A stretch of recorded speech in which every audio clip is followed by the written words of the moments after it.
रियो बेगुनाह साबित होने के बाद जेल से बाहर आ जाता है और आखिरकार असली गुनहगार का चेहरा सबके सामने लाने की कोशिश करता है।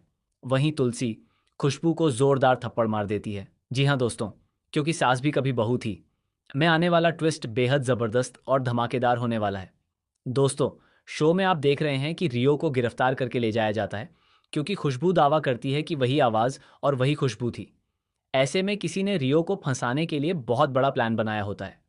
सोच ये होती है कि अगर रियो गिरफ्तार हो जाएगा तो उसका रास्ता साफ हो जाएगा और वह अपना बदला भी ले सकेगा।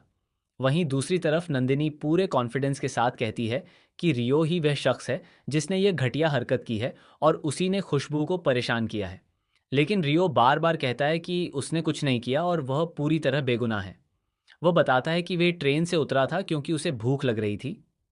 बाद में उसकी ट्रेन छूट गई, इसलिए उसने कैब ली और सूरत पहुंच गया। हालांकि वह सीधे घर नहीं आया। दूसरी ओर सवाल ये उठता है कि जब घर में कोई पुरुष मौजूद ही नहीं था, तो यह घटिया हरकत किसने की? ऐसे में गौतम रियो का बचाव करते हुए कहता है कि बिना सबूत के हम रियो को दोषी नहीं ठहरा सकते।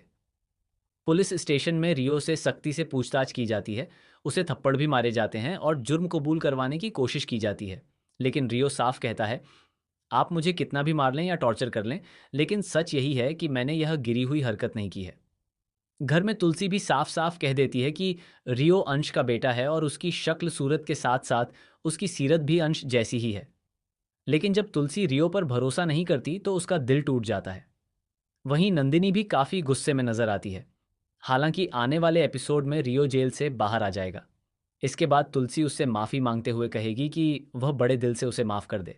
लेकिन रियो सवाल करता है, क्या गारंटी है कि अगली बार कुछ होगा तो उसका इल्ज़ाम मुझ पर नहीं लगाया जाएगा? आप लोग तो हर बार मुझे ही दोषी ठहराएंगे। अब सबसे बड़ा सवाल यह है कि आखिर वह शख्स कौन है जिसने यह गिरी हुई हरकत की?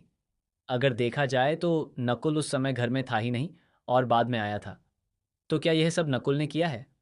आने वाले ट्विस्ट में यह भी देखने को मिल सकता है कि खुशबू ही असली विलेन निकले जिसने रियो पर झूठा इल्ज़ाम लगाया। लेकिन उसने ऐसा क्यों किया? क्या उसका ईगो हर्ट हो गया था क्योंकि रियो ने उसे बदतमीज़ कहा था, या फिर इसके पीछे कोई और वजह है?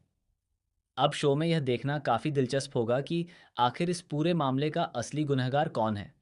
क्या यह नियति है जिसने सब कुछ प्लान किया, या फिर सच में खुशबू ने ही रियो को फंसाया?